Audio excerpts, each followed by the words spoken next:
took a very windy road, right? Like I led sales teams. I was an individual seller. I led sales teams. I led account management teams.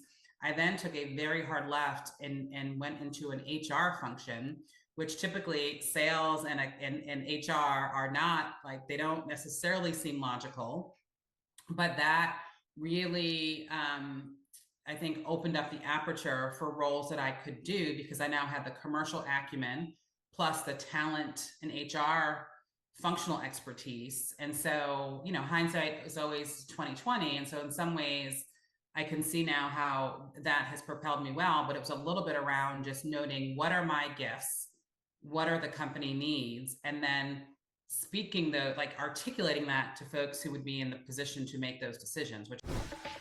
Welcome to the Road to Greatness. Get ready to be inspired and empowered to take your career to the next level. Let's talk about it. Hi, I'm Carlin Kiefer, and welcome to the Road to Greatness, Season 2. All right, so this means we have more experts, more people who are great at what they do, willing to share their path with you.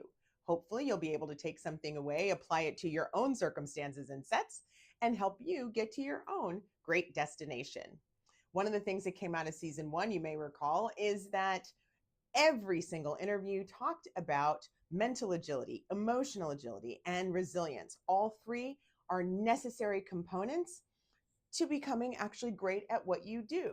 So, what does that look like? Well, it's different for everyone. And that's why we're interviewing as many experts as we can find to be able to share their version with you. If something resonates with you, please click like. If you want to hear more, please hit subscribe. And if you feel like you know someone who could probably benefit from a few extra tips and tricks, share. And with that, we're going to go to the road to greatness. Let's talk about it. And welcome to this week's episode of The Road to Greatness. I am your host, Carlin Kiefer, and I'm excited to have our next guest, Renee DeSilva. She serves as the CEO of the Health Management Academy, which partners with top executives from the nation's 150 largest and most innovative healthcare companies to shape the future of the healthcare industry, of course. I'm going to say healthcare a couple more times there. But the Health Management Academy provides advice, research, knowledge sharing, and leadership development for hospitals and other healthcare companies.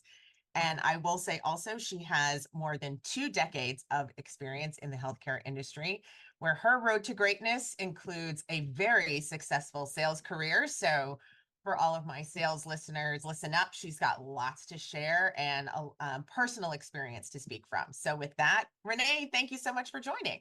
It is a pleasure to be here, Carlin, and good to reconnect with you again after these many years have passed. Yes. So I have the benefit of knowing your entire road to greatness because I've known you for quite some time now.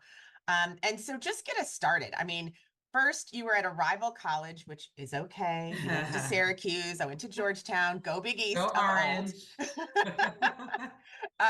But talk to me, you are now a CEO. Is this when you graduated or when you went to college? Was it, I'm going to run I'm going to run a business? Was it, I'm going to get into healthcare and do all the things? What was your start? Yeah, neither. I would say accidental CEO versus even thinking that was in the realm of possible for me in 1997 when I graduated from Syracuse. I was a policy studies major. I thought I would get involved in some sort of not-for-profit work, and my career sort of unfolded in a nonlinear way. And I've just sort of been lucky enough to just sort of follow that through line. And so one of the things we talk about a lot on the podcast is around the need to pivot and the fact that everyone who makes it to what they consider to be the successful point, although I don't think this is your end point either, you're too young for that, but everyone who makes it, so to speak, has had to make some pivots. What are some of the pivots you've had to make? And whether they're knockdowns, pickups, or just left turns, right turns? Yeah. Yes. And so, I would say a few things. I think all of us should look at our careers as not perfectly planned linear moments. And I've always tried to think about what skills do I need to collect, what experiences will expand my ability to be impactful.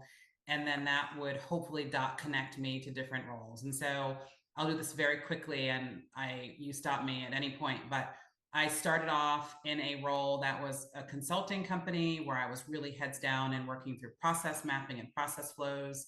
I noted then that I didn't like the not ability, I missed connecting to people. I'm a talker, I'm pretty extroverted. I missed that part of the job, right? And so when I was looking for my next thing, my next job out of college after a stint at Accenture, I targeted sales as an avenue because I just thought that would like let me get out of the dark rooms of big companies and allow me to talk to people. And then my growth sort of followed the growth of a company that I spent almost 17 years of my career with. But it was a mix of collecting experiences, picking roles for the person that I worked for, not only for just the work that I would do, and then just saying yes and open to possibilities as they unfolded. And, being a little bit lucky along the way. So, and someone that we both used to work with, Robert Russell White, used to say the importance, or he said, everyone also needs to require, everyone who has made it has had some form of luck, but the difference between those who make it and don't make it is the fact that they have to be exceptionally prepared so that when their luck happens, they're ready, right, to step into that shoe. Where did that fit for you? Where was you mentioned luck, so tell me more about where you see that. I would say spend a lot of time on that pure commercial role. What I then realized, as I know you know, is that when you think about what makes for successful sales, it's really the people activation. It's getting people onboarded well, trained well. Their path to productivity is often the make or break in terms of that being a successful run for that person or not. And so I saw that for the company at that point, the company that I worked for we had a very high volume sales force, that there was an inflection opportunity in getting people to be more successful faster, getting commercial talent to be more successful faster. And so I knew that I had a passion for that work. I also saw that was a business need. So the luck in some ways is mapping what I saw as a unique passion and gift of mine with a business opportunity. And as I tell my teams, like that's where you get like the force multiplier, is when your gifts, your talents, your capabilities map to a firm-wide need. And then that's where the magic happens. And so I took a very windy road, right? Like I led sales teams. I was an individual seller. I led sales teams. I led account management teams. I then took a very hard left and went into an HR function, which typically sales and HR are not, like, they don't necessarily seem logical, but that really, I think, opened up the aperture for roles that I could do, because I now had the commercial acumen plus the talent and HR functional expertise. And so, hindsight is always 2020. And so in some ways, I can see now how that has propelled me well, but it was a little bit around just noting what are my gifts, what are the company needs, and then articulating that to folks who would be in the position to make those decisions, which you mentioned Robert, and there have been many others along the way. But I think that's sort of the way in which I often advise people is just, do you know what your gifts are? Are you cultivating your gifts? Are you telling others what your gifts are? And they don't need to be sexy, right? Like you don't need to be the smartest in the room. But that's sort of how I've been able to unlock a bit of my own luck. And I always say, but for the grace of God, I go, and everybody has their own beliefs around that. But I think that's how I think through just the path that I have been on.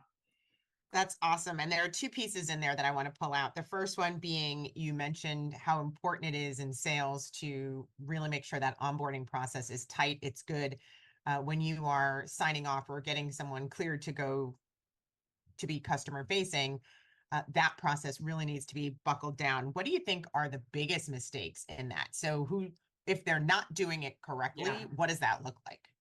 I think the first is incumbent upon the company. Like, what does good look like? Like, what do we all know what correct is? And it's not to say that everyone is going to show up the same way. I'm not looking for a homogeneous approach necessarily, but like there are things that work better than others. I think the other thing that often gets in the way is being too centered on self and not centered on the needs of the client or customer, or we call ours member. So we talk a lot at the Health Management Academy about being member at the center. And so the onboarding needs to be anchored around what do we know to be true about our members and what is differentiated about what we try to create for them.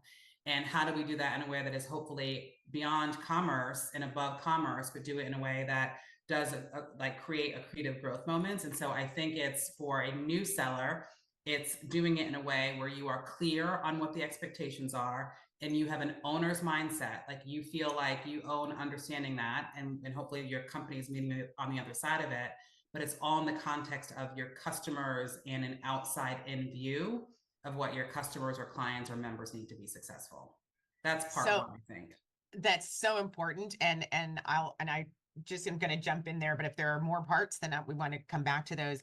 That I would say that is one piece that I see with my clients. That is the large part, because they know their product or service or whatever they have to offer is so good. They want to just come in and talk all about it. Yes. Let me tell you all the things. Yes. And they forget that they have to actually do some listening, and they have to figure out, is this actually a good fit? And if so, what parts of it and why, so that it is in fact of value to the other, or to their customer. Absolutely. And I think that that says easy and does hard, right? To do that in a way that is in your own voice, but also is tied into the client experience, takes some time to really hone that. And so I think really, I think you need a tight process on the front end. Like, and I think about it, and I love all things commercial, right? So I think about it both as like the onboarding time is then very different to the, like, how do I go from I am onboarded to I am productive? Mm-hmm. So we can talk about that too, but I think like that glide path to, all right, I'm competent and I understand what we do, but how do I go from this knowledge of competency to true productive member of the team? I also think that can often be a lift. So let's talk about that lift. Right. I can ask the other piece later. So let's talk about that lift. What bridges that gap for you, as far as you see it, in terms of going from onboarded and competent to productive, meaning revenue generation for those who are not in sales? Yeah, I mean, I would say a big piece of it is just the process around it, right? Like, are you running a good type process on whatever is the sort of the playbook or the funnel for your particular organization? And are you really investing in that? Like, I think some people think that for people to be successful commercially, they need to be bright and shiny and be the best presenter or the best person to bring something to life. That's one model. There are other models of people who are just very content-based, very operationally oriented, just are on top of the details, run a really tight, mutually evaluated, not so much development, but evaluation framework with prospective members and clients. And so like, I really think investing in both the knowledge, the communication, but then just the process around how do I move from it was great to meet someone at a potential prospect at an event, to how do I get that to get to closure? It's often a lot is either won or lost, and can you run a tight process? Mm-hmm. And so I think it's really maybe two different skill sets coming to life when you're doing that well at scale. Where do you see the process part breaking down? Is it a lack of discipline on the part of the seller, or is it a communication? Where do you see the process typically breaking down?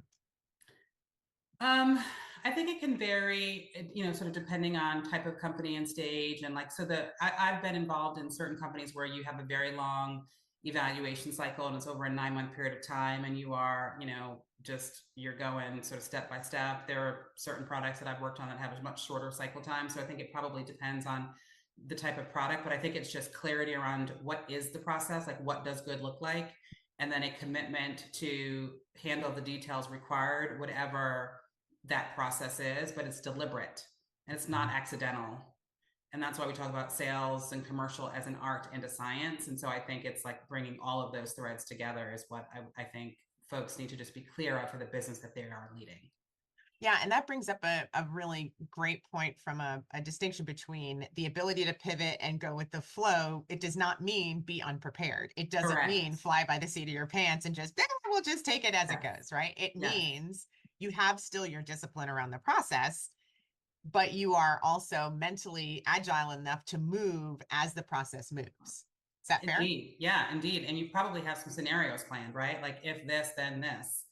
And it's a team sport, right? Like you're not just in your own head contemplating these things, you're working with your colleagues or your the folks that are in your orbit. And so yes, you are pivoting from day to day as to what the needs of that person is and how maybe your own product changes. And so, yes, I think the ability to be agile and be comfortable with change is a really important part of all of this. And I think that is, I note that in my role now, where I'm now leading a company, I'm not in sales, like the amount of change management and getting people comfortable with absorbing shifts is really challenging work.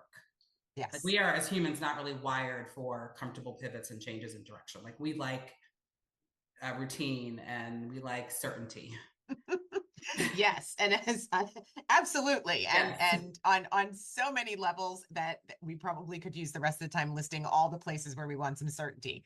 However, it's still important for us to be able to accept change, recognize change, not take change as a threat, which sometimes happens, or even differences as a threat. Because if you have to co-present with someone and their style is different than your style, you still have to figure out how are we going to present to this customer or prospect together and seem seamless without it being too jarring. Yes. As a unit together. So no, I get that, and that's why we talk a lot about why in our training approach at Partners we do infuse the improv essentials, right? Teaching people to get more comfortable with the unknown, with the pivot, with the change, and then moving it into something that still feels good and still feels productive and is in fact actually not just feels but is in fact productive. Yeah. So I love that. Also just from the perspective of what space that brings you into is a space of curiosity and asking questions and not a space of having all the answers. It moves you into a posture of, if you're pushing on something, I'm trying to listen for what is the question behind the question that you're really asking. yes. And is there a way that I could get to that seems a little bit counterintuitive because I'm just centered and actively like, what problem, like what is the problem that you are trying to solve, and can I think of a different way than I originally had thought about coming at that? Mm-hmm. I think those are all the things that bring up for me. Absolutely. So good. All right. I want to get to the second piece, though, of something that you said earlier, which is also in your own path, talking about you spoke it into existence. And so whether people call it manifesting, because that seems to be the buzzword of today, or uh, whatever that is, but you said you made it clear what you want. You made it clear to the people who had the position or the power to help you get there. And then you spoke it and communicated that to someone or multiple people in that regard. Yeah. For those who feel like they are held back, particularly that happens a lot with women in the workplace, where they don't want to seem too pushy. We have a mutual contact that we know has been told she has sharp elbows because she's trying to, advocate for either herself or her customer or whomever, whatever. But oftentimes we can think of all the names that happen. Yes. Yeah. In those. How do you get past that and you just say, you know what, I really don't care what you think. I'm going to ask for what I want. Yeah, I mean, I don't think I've ever been immune from that. Meaning, like, I'm very much aware in the context in which that I reside in. I'm always aware that I'm oftentimes the first or only in certain settings. So, like, that is not. I'm not naive in that way. But what I try to, it's just like you just have to do it. I mean, there's not a perfect answer. It's like if it makes your palms sweaty, you probably should really do it. If you feel like you're not quite ready to do it, like, growth is on the other side of your learning curve and you have to find ways. That does not mean that you are, and I don't mean this in a pejorative way, but it's not that you are demanding. Like the way that I tried to approach it is like, hey, I have some observations around things that I know are needs here, ways that I'm like, what would really fill my cup and get me excited. I also performed well, right? And so I think sometimes, like, let's not miss this piece of, you need to ask for things from the position of strength. So like, are you performing well in what you're currently up to? And then sometimes you try to register these things in advance of when you hit your internal barometer or your internal temperature of like, I'm done with this current role. So when I was trying to pivot outside of sales management, and I was good ostensibly, I don't know, maybe at sales management, I registered that 18 months before I knew I was done, because I cared very deeply about landing in a good space or place for my team. And having a very long lead on finding the right next thing. And so it put people, like, I try to put people in positions where it's easy for them to say yes to me versus me saying, like, I'm done. I don't want to sell anymore. I don't want to do this anymore. Like, I try not to dump my problems on people's laps. And I did this 10 years ago too. It's not just because of my current role, and do it well in advance so that people can want to work with me, like actually want to help me get to it. And so I believe in positive. Positive intent is a big theme for me. And I practice stoicism, meaning like I am very unattached to outcomes. Like, I'm going to just do what I think to be is the next right thing. And I hope it works out. But if that doesn't work out, something else will. And so it's just a practice and like a muscle that you have to cultivate, and you should just start that early and often. So I wrote down, because I love it so much, I make it easy for them to say yes to me. I think that's the quote of the day for sure. And a lot of people forget that. And certainly as we look at the broad range of generations that are now in the workforce, and you've got some who are like, well, I've been in this role for 12 months. Why have I not had a promotion yet? Right. And it's, well, do you have the runway of proof that you know what you're doing? Or is it just, I've been in seat for this amount of time, so give me more? How do you manage that, since you're not as close to those who in the absolute entry level spot, obviously, but I'm sure that word flows its way up to you from time to time. Yeah. What advice do you have for those who, you mentioned it was an 18-month runway for yourself? What is your argument for the patience? So I do a session with our early career professionals on their personal brand, where I talk a lot about this with them, where I say, the first thing is like, you got to know yourself first and get really clear on what your gifts and contributions are. And so I try to teach them a way to identify that. And then you also have the clarity around what are your blind spots, right? So, and your blind spots are like, what would someone say about you when you're not in the room, even if you would disagree? And you need some truth tellers around you early and often to help guide that. And then oftentimes the way that you expand your reach is through gifts that you have that you make available to other people. So like I can think of people who I would say are just really good at project management. And so that may not be, key to their core day-to-day job, but perhaps that can unlock for them a next role. And so when I'm chatting with early career professionals, I talk through like, does your manager and do your peers know that you're really good at like taking a lot of data and putting into something that's cogent from a plan perspective? If not, how do you teach that? So or how do you show that? So I do think I try to go to like, what can you control in terms of how you show up and what people know about your gifts? And then do you understand where are we going as a company? Where can you potentially contribute?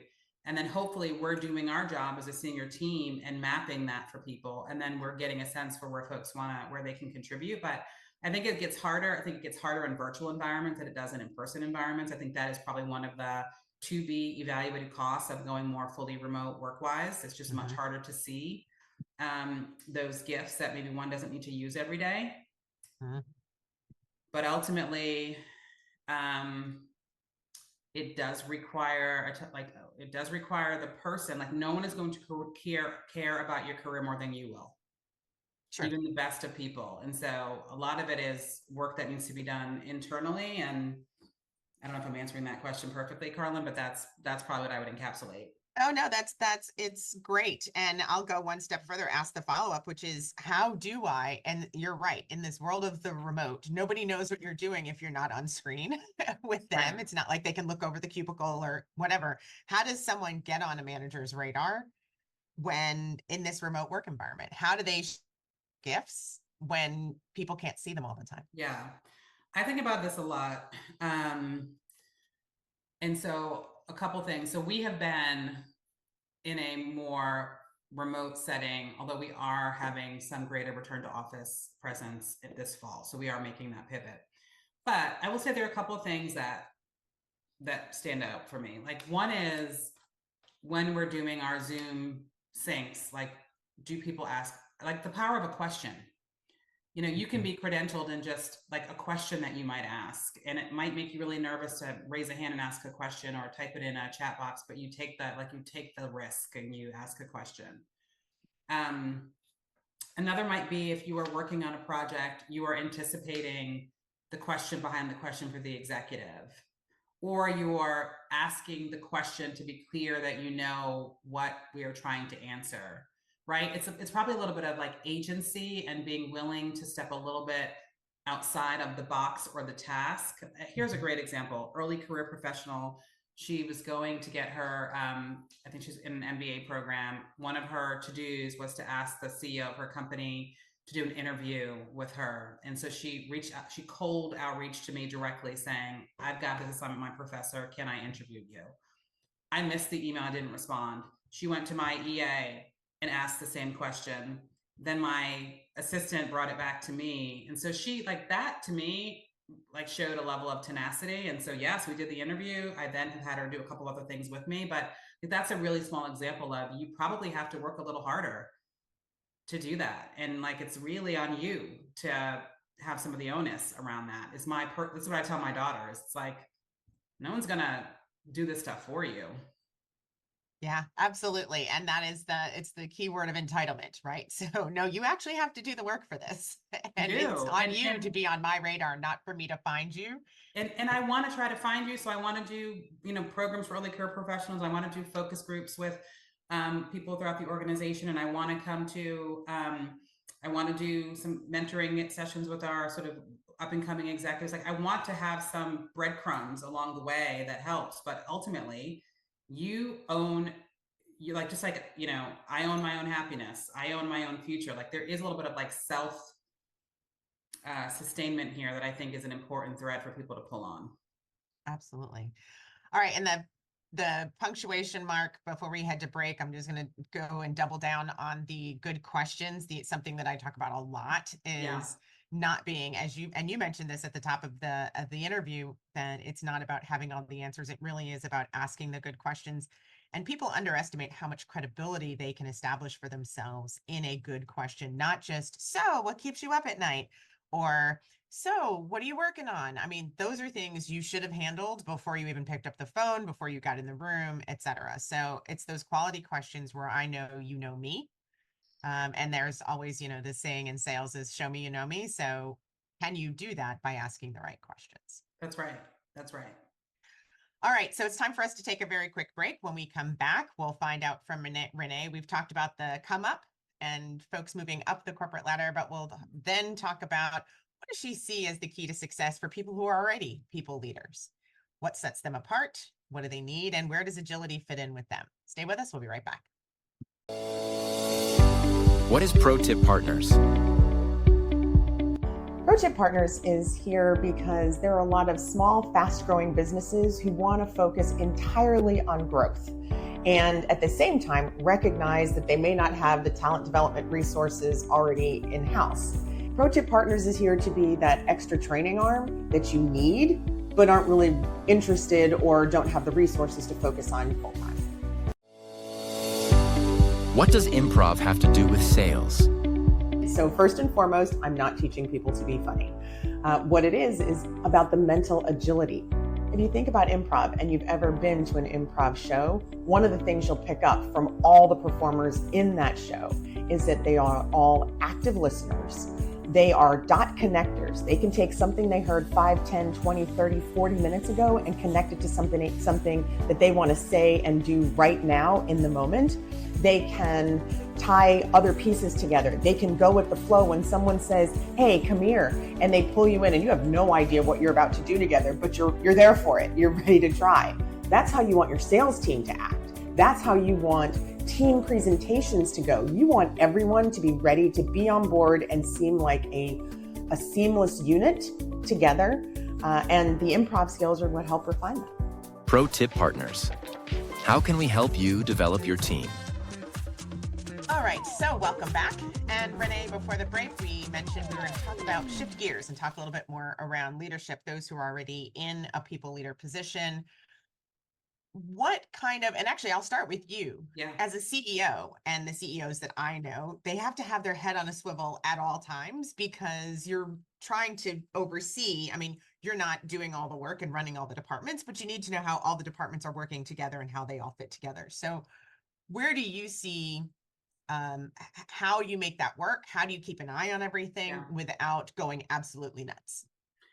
I would say for any leader of people or of a function, I think the very first thing you should do is hire people who are better, smarter, faster, more able than you are. Like that, if I have had any success in this last 6-year stint, it's because I have an executive team that is stellar.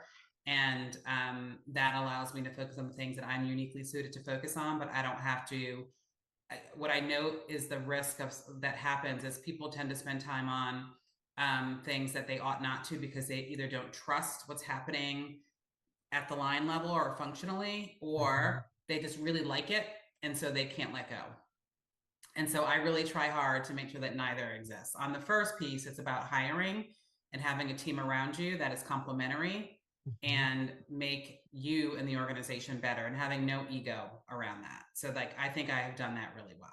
What do you say to the ones who want to hire and they go and they think, oh yes, I'm hiring the best of the best and we only hire smart people and all of the things. But then at the same time, if those smart people, they don't trust those smart people to actually go do their jobs. They still want to micromanage. They still want to keep their hands on every little thing. What danger does that create, or what outcome or consequences does that create? I mean, it's hard. And I'm sure there are times, I used to be a chief talent officer. So my chief people officer, I'm sure she feels like sometimes I'm in her kitchen and she wants me to get out of her kitchen. And it's part because like I have a strong view on what I think success looks like. And I want to make sure that they know it. And then I also just love the nature of talent work, right? So when I am working on, and I think what causes you to like go deeper than you intend is perhaps at the front end, you weren't really clear on defining what you really want that person to do, right? So like clarity around my expectation for you in this role is as follows. I'm going to measure your success in these couple of ways. Feedback is a gift, even if it's hard to hear.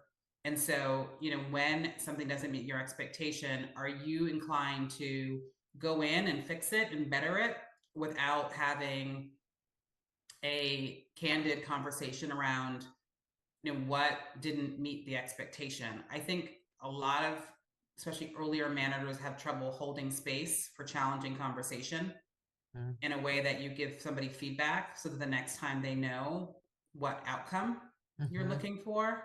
And if you don't have a habit of doing that, you end up devolving and spending a lot of time in the minutia and never create capacity for yourself. Really important. I love that. And so when you say create space, because that goes in a couple of different ways in having those tough conversations, it's creating space so that they can give their teams feedback, because there are a lot of people who get to their quarterly review or their annual review and they're smacked with tons of surprises. I didn't know you didn't like this. I didn't know you didn't like that. Talk to me about how do they create that space for feedback on a regular basis? Creating space for me means when I start working with someone new, I say, I think my entire company could quote me on this, like feedback is a gift, even if it's hard to hear. Like I have a mantra around that.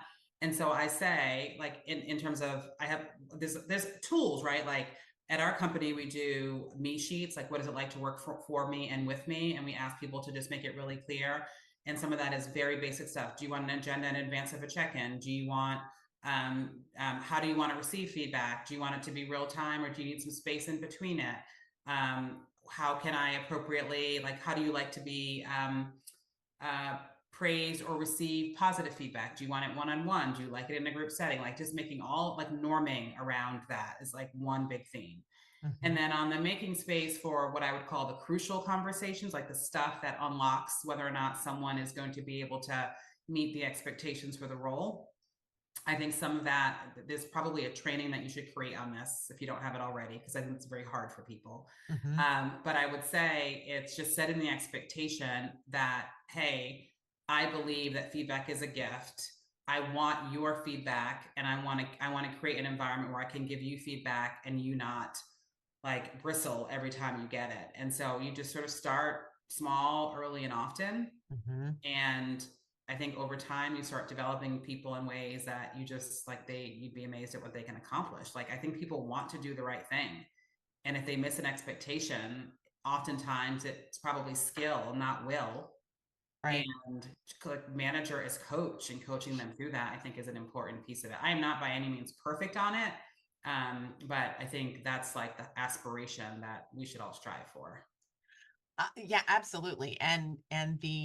I think so. A couple of things that you've said in the starting it early and do it in little bite chunks. And then as you grow together, one, but two, I think that creates a stronger trust bond where I know that you're actually giving me this feedback because you want me to be successful, not because you don't like me, right? We have to take the Right. personal piece out of those constructive conversations and make it truly about, hey, look, this is going to actually make you better next time and put you on the pathway for your next big thing. Yeah. And you know what I've noticed too, Carlin, as I've gotten in my role, like I do need to be a little bit more careful about to whom I give feedback to, because I think when it comes, I'm aware of perceptions around maybe just not wanting people to feel like getting feedback from me in my role is career limiting or rate limiting in any way for them.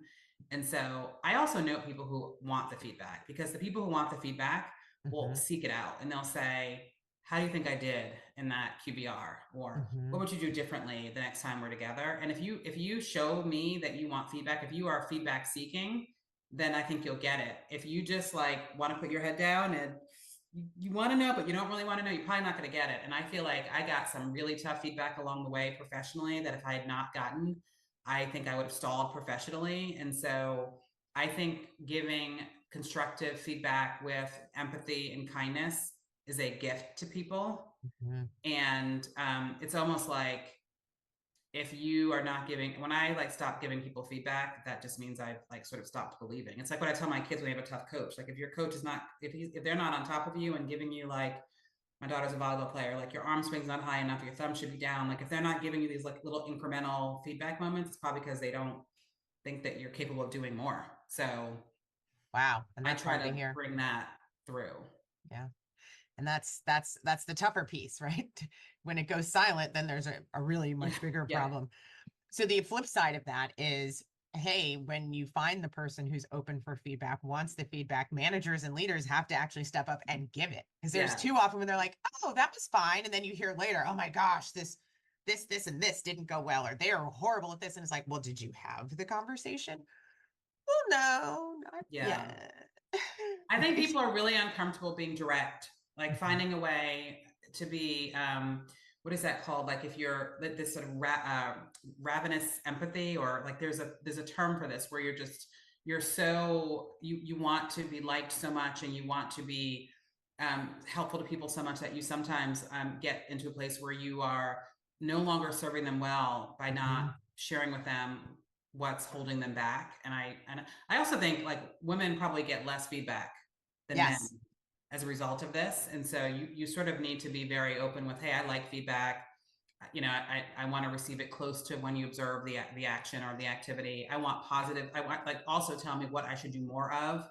Like, what should I do more of? What should I do less of? And so having the courage to voice that as individuals, even for me, I just did my own, this year for my own review, I didn't have to do this, but I asked my board chair to include some of our members, our clients, in my review process, because it's one thing for me to know how people internally view me. It's another thing to know how my peer CEOs across healthcare view me. And so that made me nervous, but it was a good, but the outcome was good. Yes. Obviously you're still in shape. Good in terms of understanding what I need to continue to do more of, and also what some things that they want to see differently.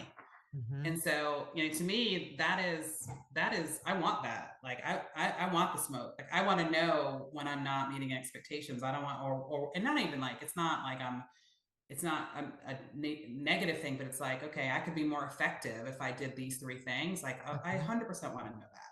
Yeah, absolutely.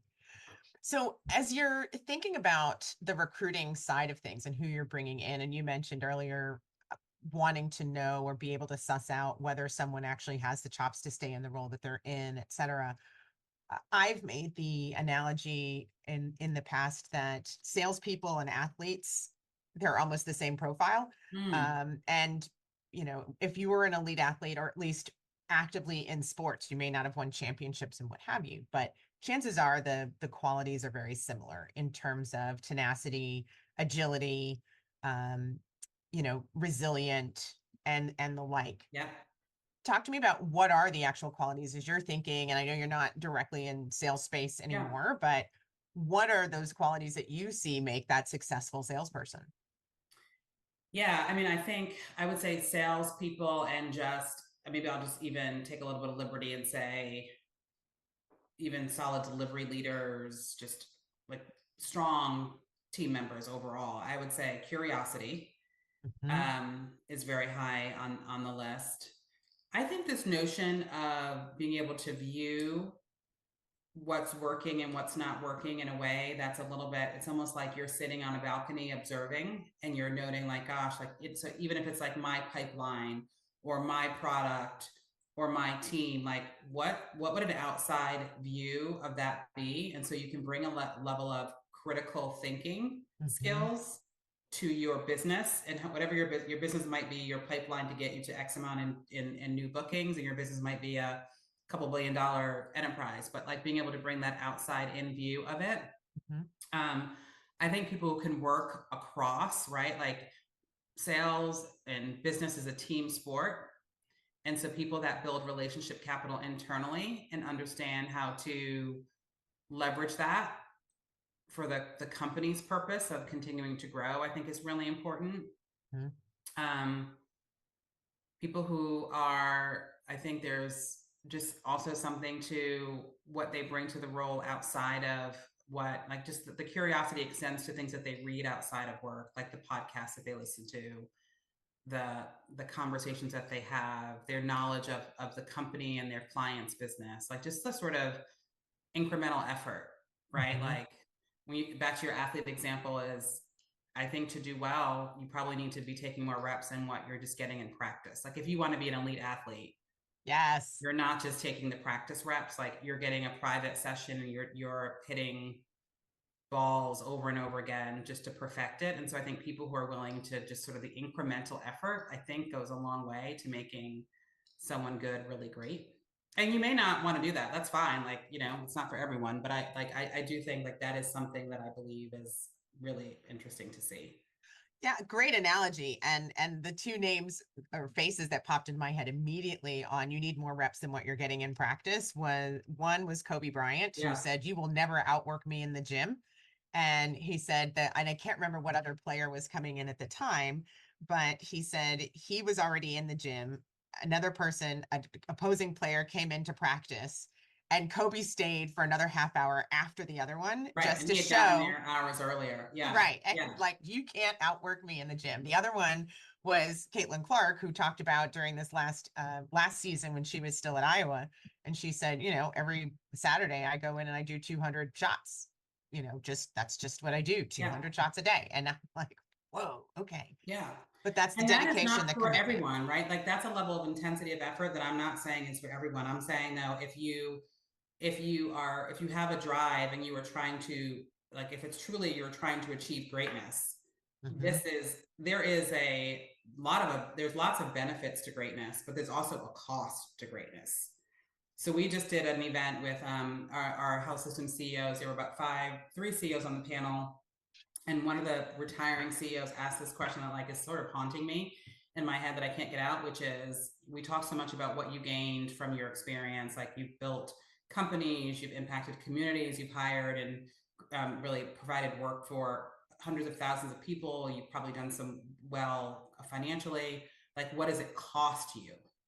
Like, there is a cost and trade-off to all of these things that we're talking about. And each person needs to figure out what their boundaries are and what their trade-offs are. And everything is not for everybody. And that is okay, right? Like that is okay. But if you're centering on greatness, as your title would suggest, like I do think that sort of implies a little bit of a different incremental effort. Correct. Yeah. And I would hope so. Right, because it's trying to shoot beyond where you thought you could be, or Exactly. actually getting to where you actually really think you Yeah. could be. Yeah. And then, Right? oh, by the way, sustaining it. Right. Yeah. Yes, because getting to the top is always easier than staying there.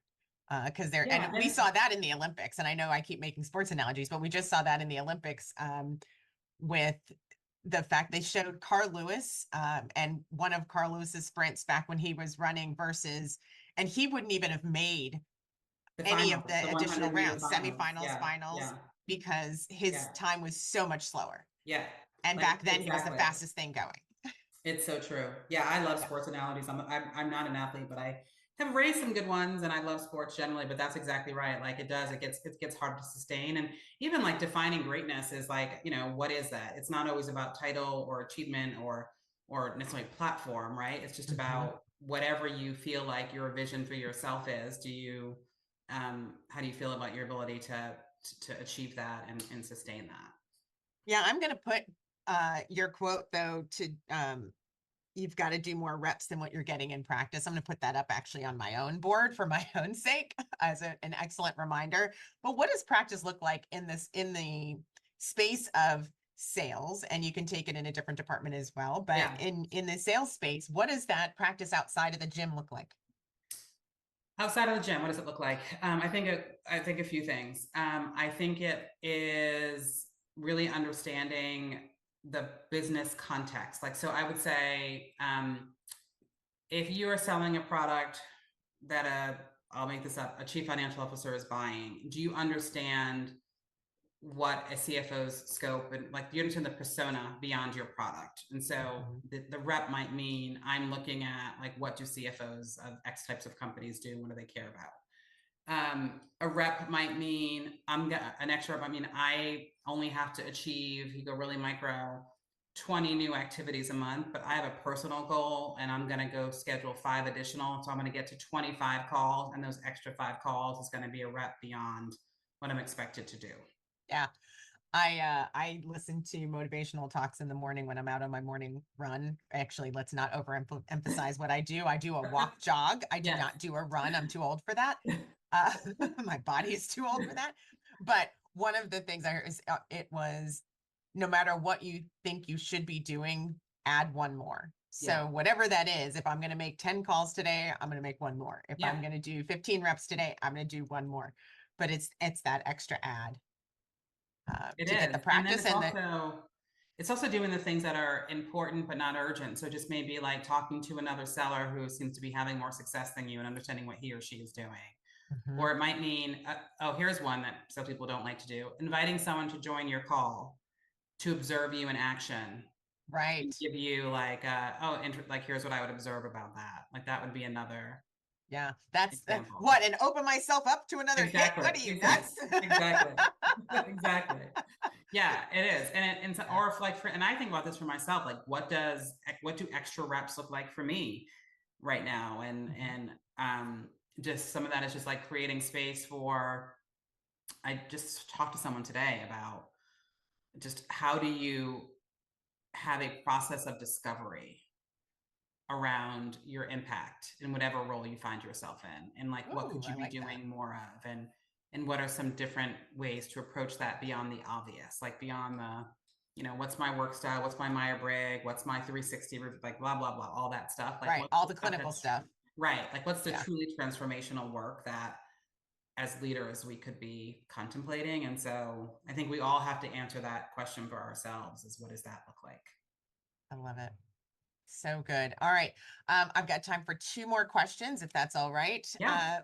One piece is when you see a manager or a leader, because we'll still stay in this space, um, what's the most important area for them to be able to pivot, adapt, move? Where do you see the greatest need as a manager or a leader to be the most flexible and to have enough space to wiggle? Yeah.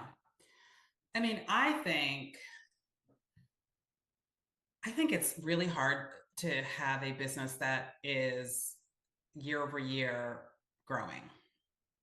And if you're in a growth business, that means you are having to have little changes in strategy and approach early and often. Like you are constantly like to stay straight, you're actually having to like actually turn and rotate a bit.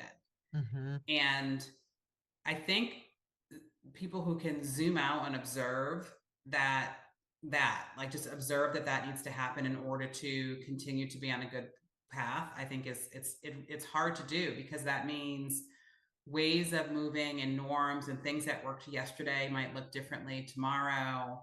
And so I think managers that can understand those sort of macro shifts that are happening in their business can pull the thread of like what really matters, Mm-hmm. and can approach it in a way that is just thoughtful and maybe bite-sized and meets people where they are, and they bring their own point of view to it. Like when I think about our best people leaders, they have the ability to sort of stay centered. They understand where the company is going. They understand where their part of the company is going.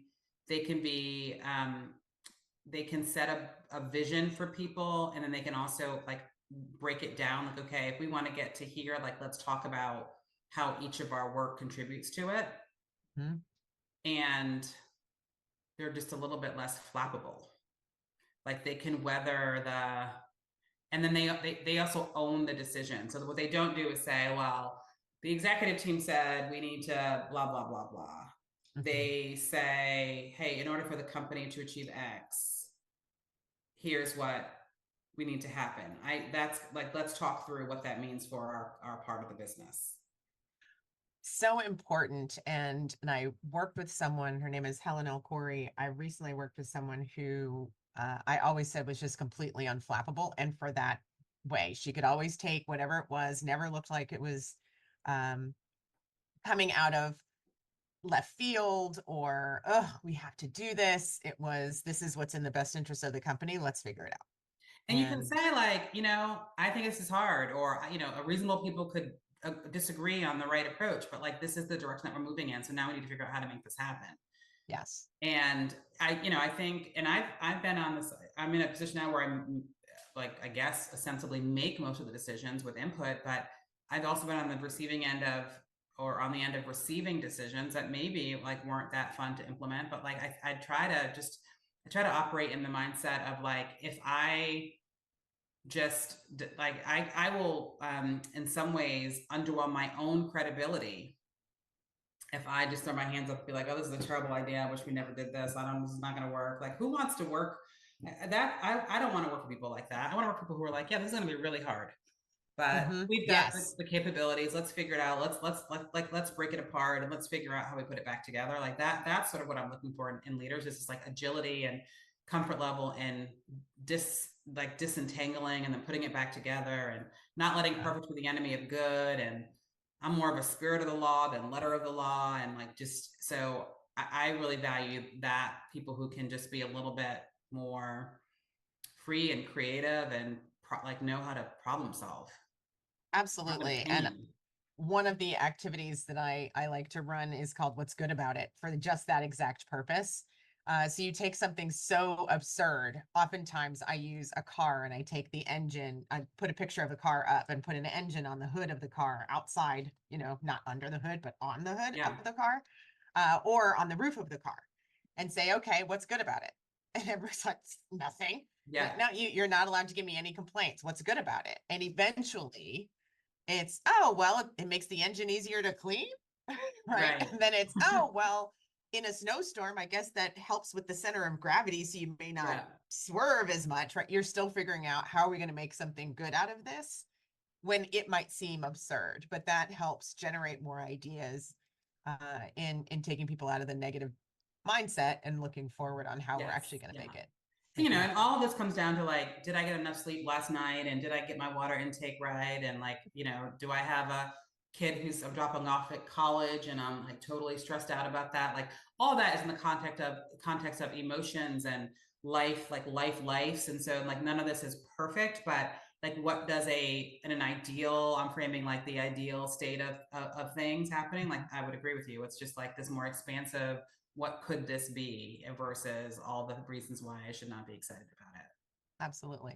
All right. We are about the end of our time. I will ask you the same way I ask everybody else as we end, which is there anything I did not ask you and should have? Well, you're such an effective interviewer. Gosh, I feel like I should have a good